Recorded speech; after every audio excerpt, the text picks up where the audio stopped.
Today, we're talking about emotional eating, one of my favorite topics, and more specifically, stress eating. And I'm coaching you through a really common challenge that I see, which is when you feel like you know what you should be doing. You're like, I know that I should be eating differently. I know that this isn't helping me, but yet I just keep repeating the same thing over and over and over again.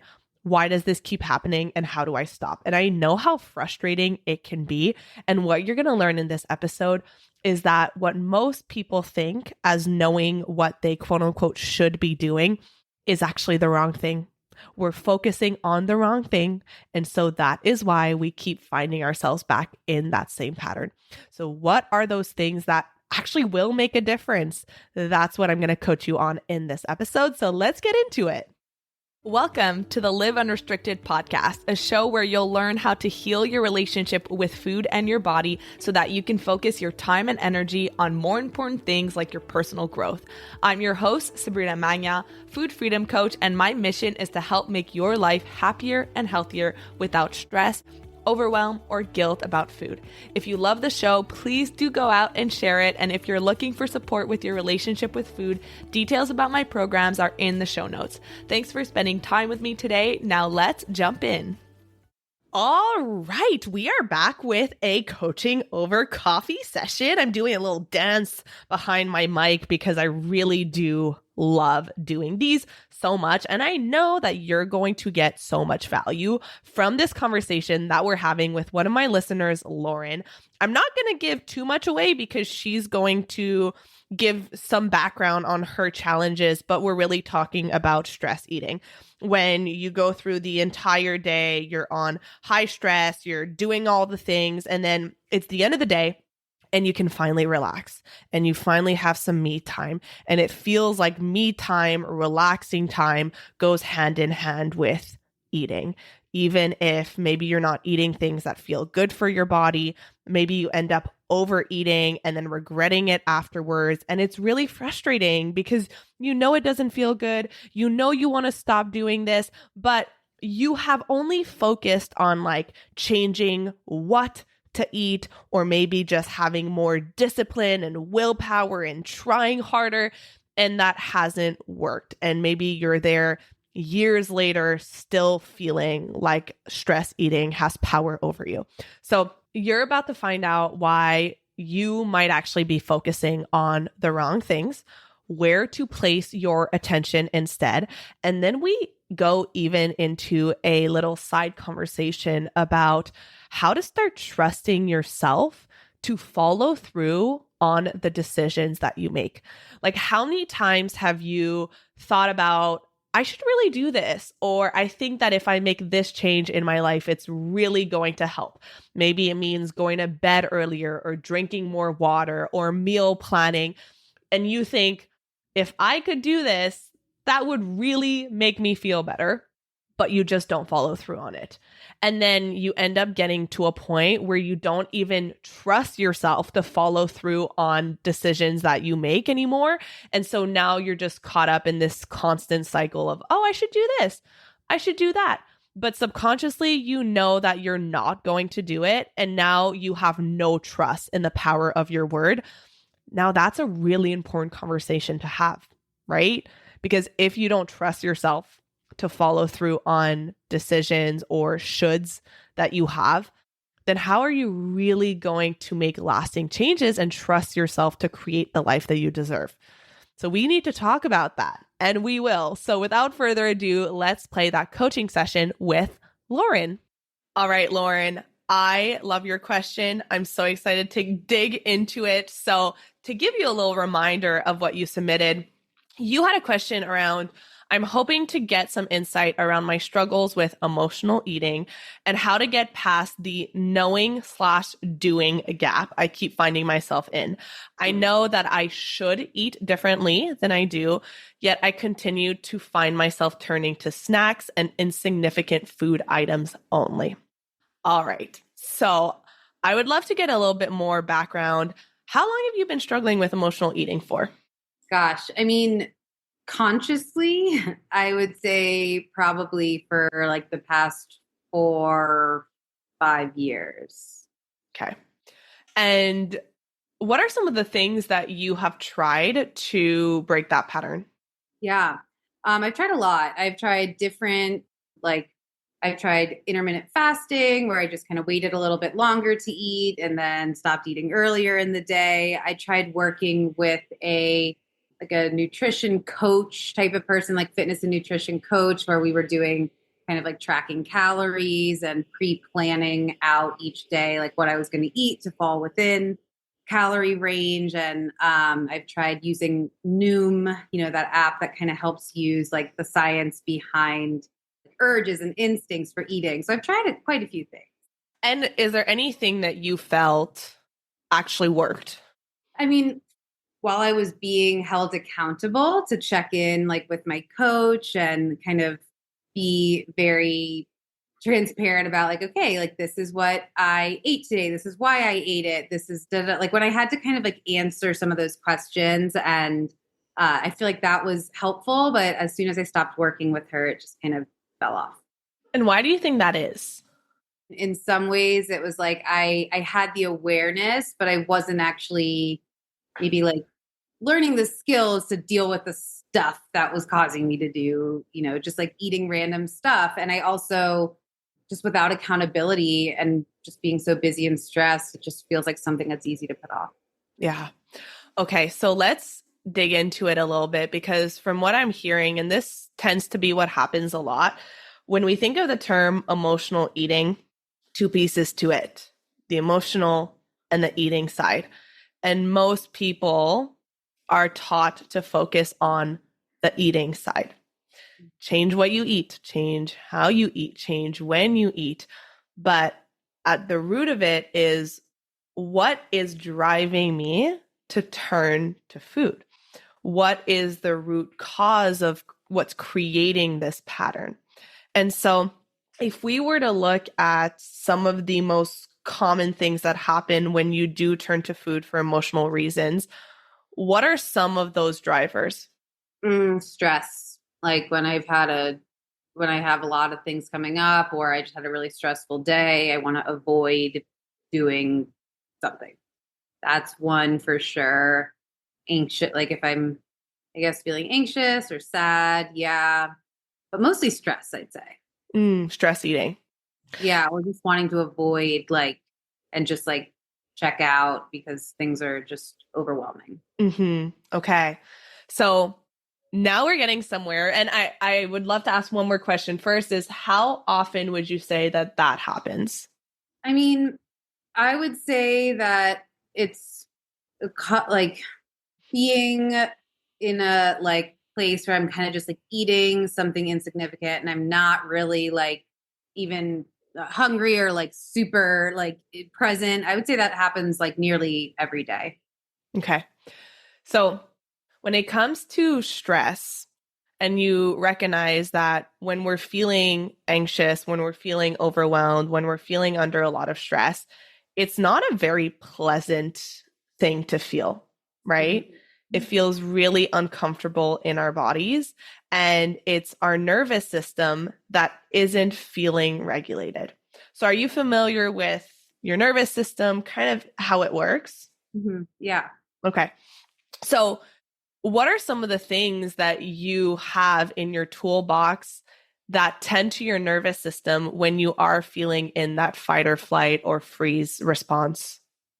I like journaling. I like having on like ocean sounds and kind of like calming types of like sensory things in the environment. I usually kind of do that as a wind down thing right before bed, though. I do know, the power of breathing and walking and things like that. But that's kind of something that the coach that the nutrition coach I was working with had just been like, and instead of eating, just, take some deep breaths or go for a walk. And it just never really felt super accessible. Why do you think that is? I'm not really sure. I don't know that it maybe gave the same, like, instant gratification. Yeah, because when we have this pattern of turning to food when we feel stressed, and then you have someone who's here to tell you, well, don't do that, do something else. your brain has developed this program, this code that when I feel stress and I turn to food, I feel better. And when you think about your mind, there's your conscious mind and your subconscious mind. Your subconscious mind takes up 95% of that space. And in your subconscious mind, you have your emotions, you have your habits, your beliefs, and you also have your protective mechanisms. Everything that we do, the things that we like and the things that we don't like, come from a place of protection. And so even turning to food, it's serving a purpose for you. It's helping you get out of your body. It's helping you get out of your head. And so when people say, well, just don't do that, you're not filling that void that's now being emptied from what you were doing before when you were turning to food. Does that make sense? Yeah. And most people are taught to manage the urge. Once you feel the urge, then you do something different. Then you do the breathing and you go for a walk. And that is a really good first step. But the ultimate goal is to get to a point where you unlearn that code. You unlearn that program so that you don't even have the urge to turn to food when you're feeling the stress and anxiety. Make sense? Yeah. And do you feel like in the 4 or 5 years of emotional eating that you've been struggling with, you ever got to a point where you're like, I don't even have the urge to turn to food anymore? No. Right. So then now you're given the burden of having to use a lot of conscious thinking, a lot of willpower, discipline, white knuckling through that urge because it's still there. And willpower and discipline lives in your 5% conscious mind.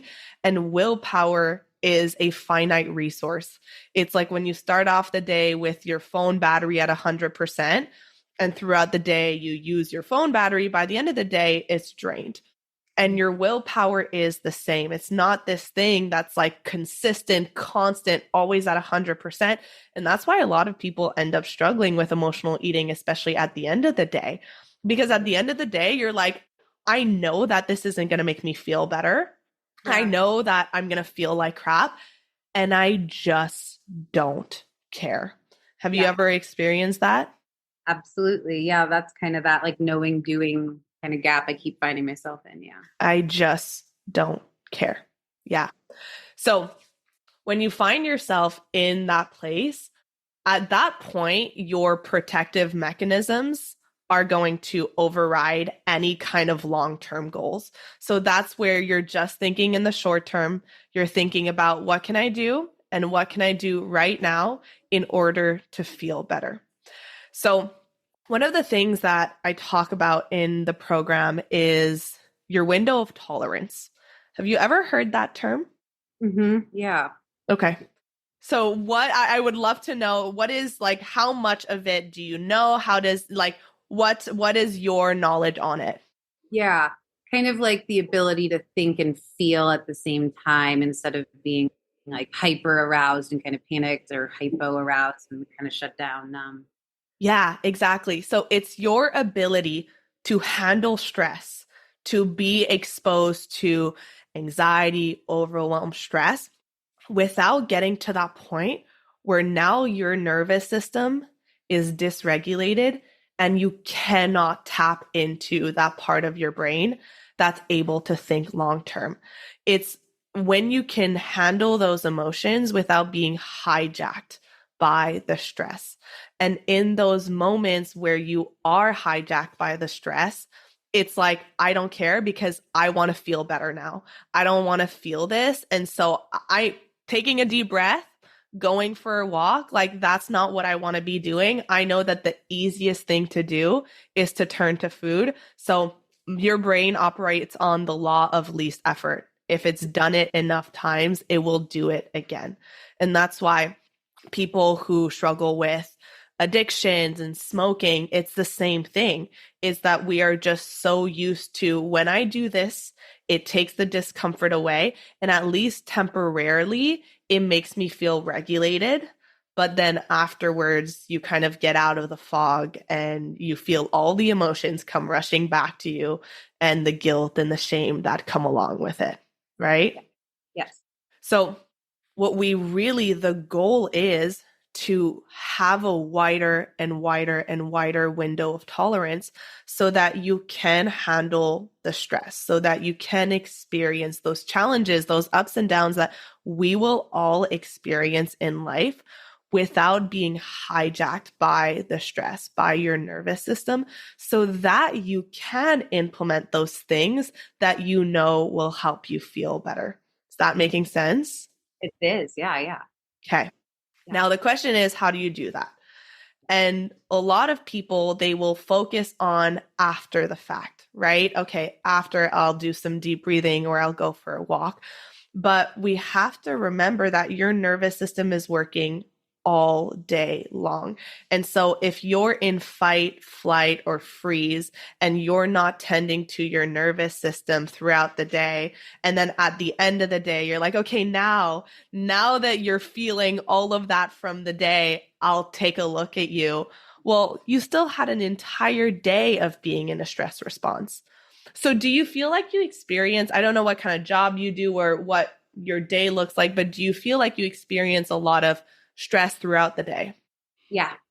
Yeah. I definitely am not able to have a whole lot of, like space to just like take a break and just have some like time to myself. Yeah. Okay. So you're basically go, go, go all day Yeah. long. The stress accumulates. Your nervous system is in fight or flight all day long. And then finally, the second that you have some time to breathe, it's like, I need a release. Mm, that is, yes. And it almost gets to a point, you probably experience this where you like know it's going to happen. You're like, you know what? I'm so stressed, but at least later I'll eat some food and it's going to be some like me time, a Mhm. time for me to relax. Does Mhm. that kind of feel, does that resonate? Yeah. Just like the checkout. Yeah. Okay. So I want to check in with you.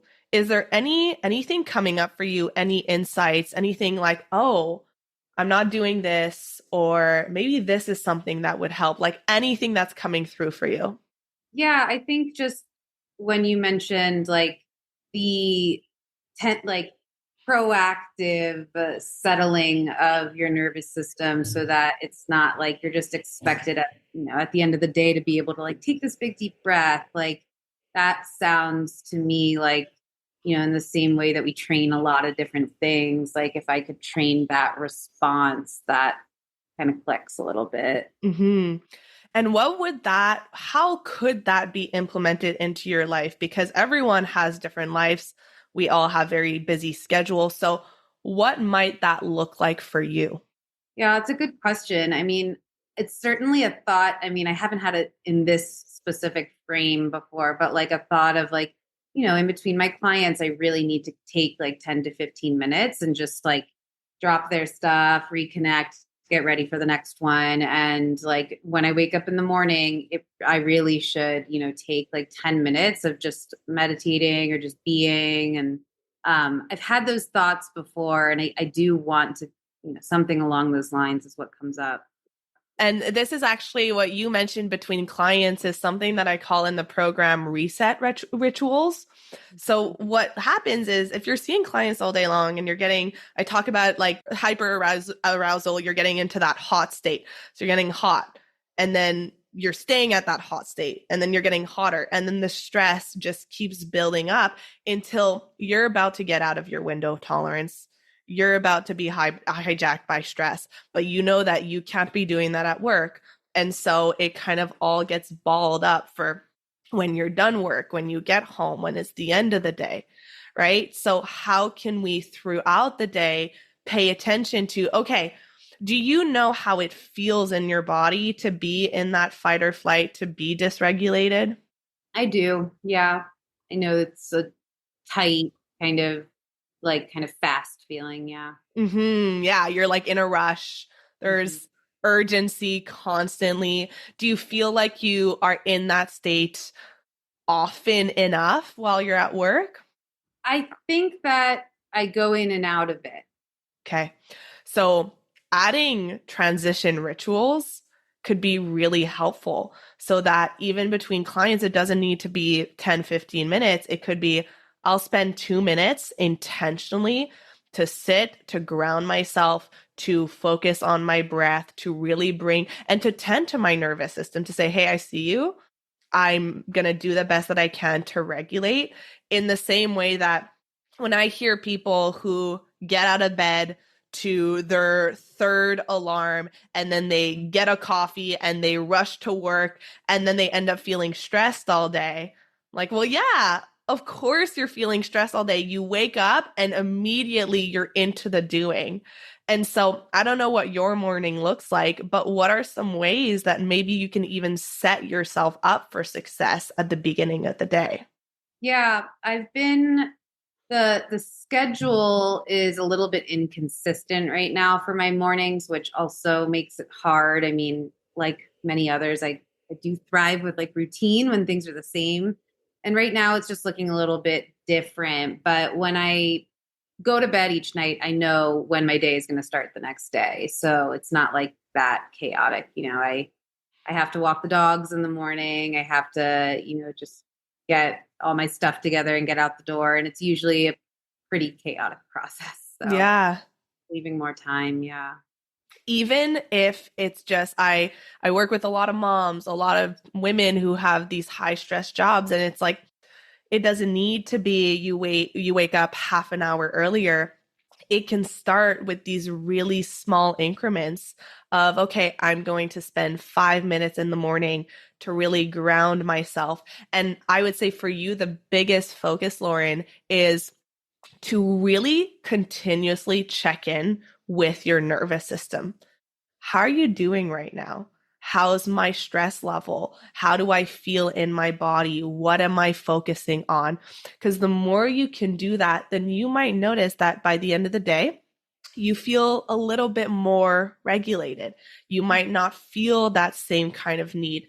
It might still be there. And if it is, then great. That just means that there's some other things to look at as well. Because sometimes what I see and I hear from women is, well, this is my only me time. And I've associated eating with pleasure, or it's my only thing to look forward to. So I want to make sure that if we can unpack it even more, do you think that there's anything else going on there that's happening underneath the surface? Yeah. I mean, well, it's a little maybe different, but right now I was diagnosed with this like gut, SIBO or like a small intestine bacterial overgrowth like about a year ago. And so I've had to modify my diet and it's made me have to like restrict a lot of what I can eat. And so that then requires like you need to have a lot of stuff already prepared and like time doesn't always allow for that. So sometimes it's just like like I don't actually feel like I have another food option than this just random quick stuff. Uh, Mm. so sometimes that can be that way. And then like I'll find the random quick stuff that is like somewhat enjoyable still because I've had to kind of like mix out a lot of different things. Okay. Tell me more about this. Give me details so that I can really think about what's a solution to this because there's always a solution. If there's a problem, there's a solution. So tell me more about this. Yeah. I guess like about a year ago, I started working with a naturopath, I was like, I'm having all kinds of like brain fog, fatigue, like a lot of it is just like chronic stress. I've kind of realized over time, right? Like not tending to my nervous system the way I should. And I was having really bad skin problems and all this stuff. So she did some testing and she was like, all right, we got to you add some supplements in and then remove gluten, dairy, grain, and sugar. And so that was pretty shocking for Mm-hmm. my system. And I already like am not very good with meal prepping and things like that. So it became just like food became not really like enjoyable. And Mm. so the things that I was able to find that were still like somewhat enjoyable, like aren't actually very substantial. Like it's like cassava chips or like, beef jerky, like things that are very like not, yeah, just like snack kind of stuff. And so it just, now I've kind of fallen off, and it feels like hard to know, yeah, what to like. I can't go out anywhere and like grab stuff. It's just not as easy. Yeah. Yeah. One problem that I see when there's situations like this, and this happens to me in other areas of my life, is we get so caught up in a pattern or in a problem that we just kind of end up repeating it when all it would require is for us to take a step back, to slow down, and to look at it from kind of creating distance with it and saying, okay, there's something here that's clearly not working. There's something here that's broken in my systems. And so, how can I change something in my systems in order to set myself up for success, in order to make my life easier? So, if we kind of take a step back and look at in a perfect world where you got home and you had things that were ready for you, that were intentional, that you know would make you feel good, and that would be substantial, what would that look like for you? Yeah. I mean, pre-made or like very easy to prepare type of meals, probably.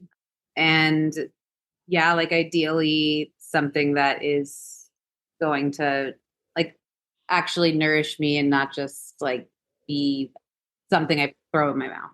Mm-hmm. And what exactly would help you have those things ready, prepared for you? What would need to change in the way that you're currently doing things in order to make that happen?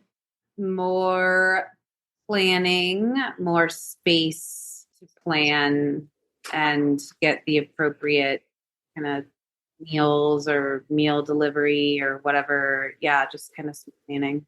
So, my next question is, what is the block? What is the resistance to doing that? Yeah, I guess I used to be really good at doing that on Sundays. Like I would just plan, the whole week and take a look at what food I have, what food I need to get. But then my schedule got so much busier and I would get home and I would be so just drained and exhausted. I wouldn't even want to like make or prepare the things that I had. Okay. So it's like rather, not eat or like eat something just random. So I guess maybe like the energy levels and like the nonstop nature of each day. Hmm. So we can't change the nonstop nature of each day. We can't change those energy levels. There are some things that we have no control over. So now you find yourself in a situation where you have two options. You could continue doing what you're doing and having full awareness that like I am choosing to do this. I am choosing to continue with this path, even if it's not making me feel better. And it's also not acting as a service and a benefit to me because I don't feel good. Clearly, something's not working here. So that is one solution is I'm just going to keep doing what I'm doing. Is that, and there is no shame if that is what you want to choose to continue doing. So is that an option that you're like, you know what? It's not that bad. I can continue doing that. No, I mean, no, I'm pretty over it. Okay. So then we have the second option, which is there are some things that I can't control, but there are also some things that I now want to make a non negotiable priority. And so if this is a non negotiable priority, how can I make this work for me? If I don't want to be meal prepping for hours on Sunday, if I don't have the energy level, then I just have to get creative and ask myself, what would it look like for this to work for me? And for you, like if you really allowed yourself to get creative, what could that look like for you? I think it would be, yeah, like some sort of having almost like backup, like frozen meals and having just some, yeah, like some really easy to throw together stuff through like a delivery service of some or meal service, like something like that I would need to do some research and find. And when you tap into your body and you think about doing that, How do you feel? Does it feel expansive? Does it feel doable? Or is there a part of you that's saying, no? I mean, I think there's a little bit of hesitation for sure, just because I've had this thought a lot, but it's been very like kind of fleeting and there's been no action to follow it recently. So there's like a part that's kind of like, yeah, okay. But there is also a sense of like, yeah, it's pretty clear cut, like this is something I can try. Hmm. You bring up such a good point, which is how many times do we think about something that we have an idea that we know, oh, this would really help me, but we don't take the action to pair it with. And so then what happens, and this is a really important conversation around the power of your word. When you start losing trust in the word that you give to yourself, you start losing trust in your ability to follow through on it. And this is actually really important because then what happens is that you have ideas, you have these changes that you want to make, but it never becomes an actual decision. And the word decision comes from a Latin word that means to cut off, which means to cut off any other option. And so when you're kind of just entertaining the idea, you're like, oh, that would be nice. It would be helpful, but we don't pair it with that decision. We're still kind of just navigating in the waters of uncertainty. And then we get really frustrated with ourselves because you're like, I know what I should be doing, but I'm not doing it. And we wait for this day that we're going to feel motivated, or sometimes we wait until a rock bottom moment that force us to change because we're in so much pain that now you have no other option. And I don't want people to get to a point where they are forced to change because they're in so much pain. It is much easier to make a change from a place of desire, from a place where you're still feeling relatively good, than it is to do it when you have your back against the wall. Because now you're coming from a place of pressure and you're increasing that stress level. And now you're in chronic stress because you're like, this is urgent. This is something I have to change right now. And the more you bring urgency to it, the harder it is to think about long term. Now you're like, I need to make a change right now. This is urgent. And that's how we get into quick fixes. It's because we really want to make a change now. And so in this moment, when you think about actually taking the time to say, now this is going to be a non-negotiable. This is really important to me. And I want to ask you, Lauren, why? Why is it really important for you? Because it's my health that, as I continue to age, I would like to be healthy and just continue to be able to like live my life instead of just being like constantly and stuck in the same. I'm going to encourage you to make that why a lot more powerful, because words like I would like, it would be nice. That's not a non-negotiable, right? When I think of, I usually will spend an hour and a half on Sundays making my lunches for the week. And the reason why this is a non-negotiable is because when I don't have my lunches prepped during the week, my day ends up feeling extremely chaotic because I'm working, then I have to take a break. I have to go figure out, make the decision about what I'm going to eat. That's an extra decision that I don't want to be making when I'm making all these other decisions throughout the day.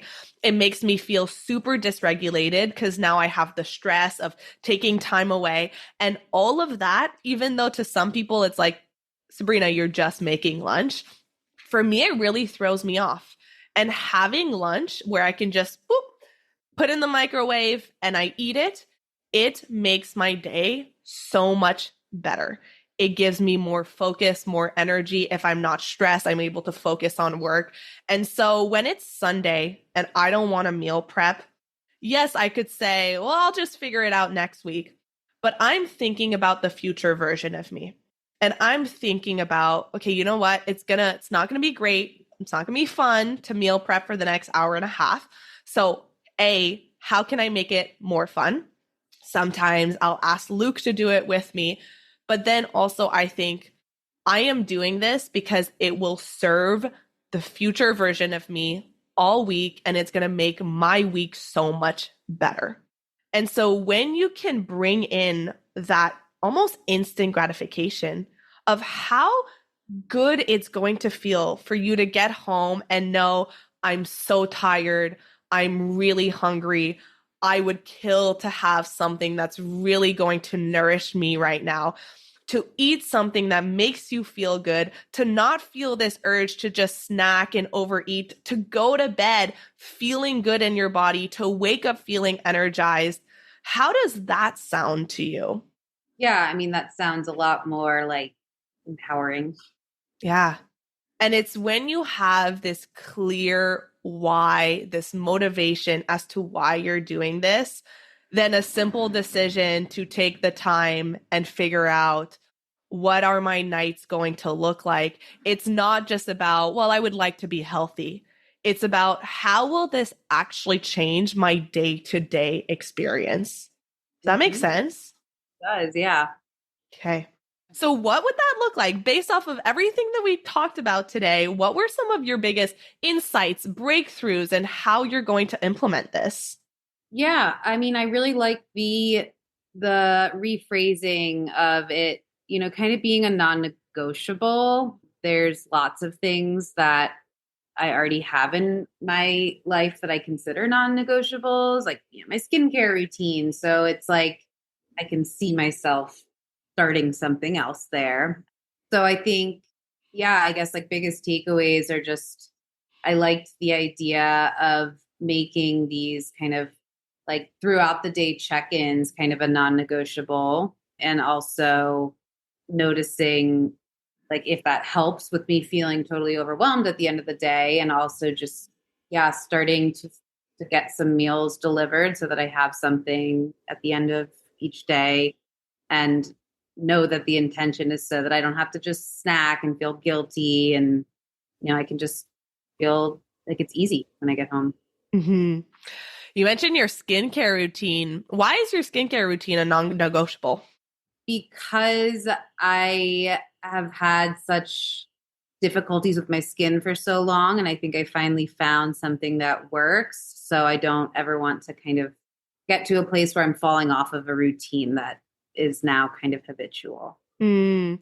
How did it feel when you were struggling with your skin? Awful. It was really awful. Yeah. So, when you made the decision to say, I don't want to feel this way anymore, what was the driving emotion behind that decision? I'd say just kind of like hopelessness, or like I'm just at my, you know, wit's end. Yeah. Mm-hmm. And we don't want to get to that point, right? It's not fun to get to that point where you're like, it feels so awful that Mm-hmm. now it has to become a non negotiable.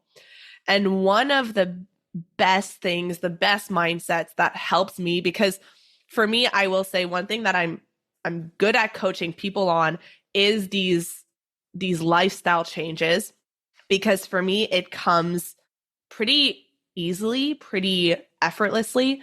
And the only reason it does is because the mindset behind it is I deserve it. I deserve to feel good. I deserve to make my life easy. I deserve to wake up early and do some meditation so that I feel grounded. I deserve to journal so that I'm connected to my thoughts. I deserve to feel good. And when you can look at yourself as this human being that you are in charge of taking care of, that you're the only person who will be taking care of this human being until you're 80 or 90 years old.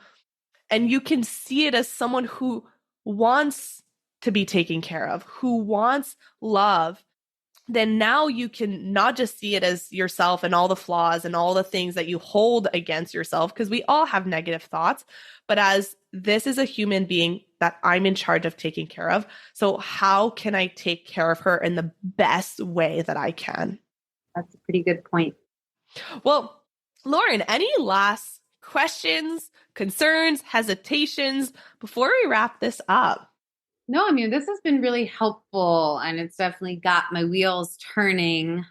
Yeah, I guess I will need to kind of just my style, like just kind of process it and write a little bit about it just to kind of reinforce it. Cause I think all of what you said is so important. And it just, if I don't give myself intentional time to really like let it sink in, like then I'm just going to go back to my old ways of thinking. And that's a really good takeaway for anyone who's listening as well, is whenever you find yourself in a problem, and I do this a lot where I have a lot of problems in my business and I'm in the problem on a daily basis. If I'm trying to figure out a solution to my problem while I'm in my problem, I won't find it because you're so caught up in it. And so when you can create distance, take a step back, go to a coffee shop if you need to change your environment, go outside, get out a pen, a piece of paper, and then allow yourself to think, what are some solutions to this?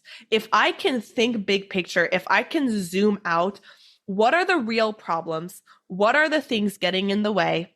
What are the obstacles? And what are possible solutions for this? And then take a small action on it. We don't want to just think of all of the solutions, be like, this sounds amazing, love it. And then we're like, we'll leave it on the page. Take a small action towards it and be in integrity with your word. The more you do that, the more you're going to start trusting yourself. And that is how much easier changes are going to happen, because now you trust yourself to put it into action. Mm-hmm. Yeah, no, totally.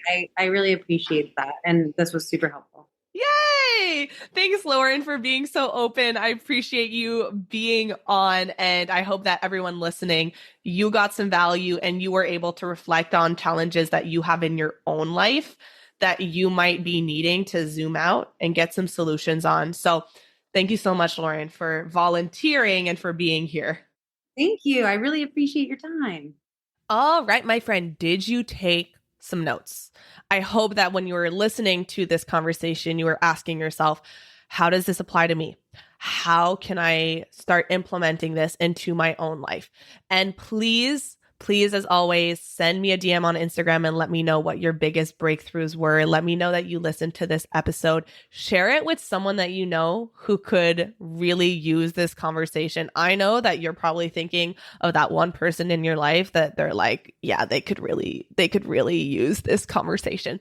So send it to them. Thank you for listening, and I will see you on the next episode. Thank you so much for listening to today's episode. If you found it valuable, I would love if you would share it with someone you know that could benefit. If you're loving the show, don't forget to subscribe over on Apple Podcasts so you don't miss a single episode. I really love hearing feedback from you, so please leave a rating and review over on Apple to help us get in the ears of more people who need it the most. Finally, come hang out with me on Instagram at Sabrina Magna Health for more educational content and get up close and personal with me. Thank you so much for being here, and I'll see you on the next episode.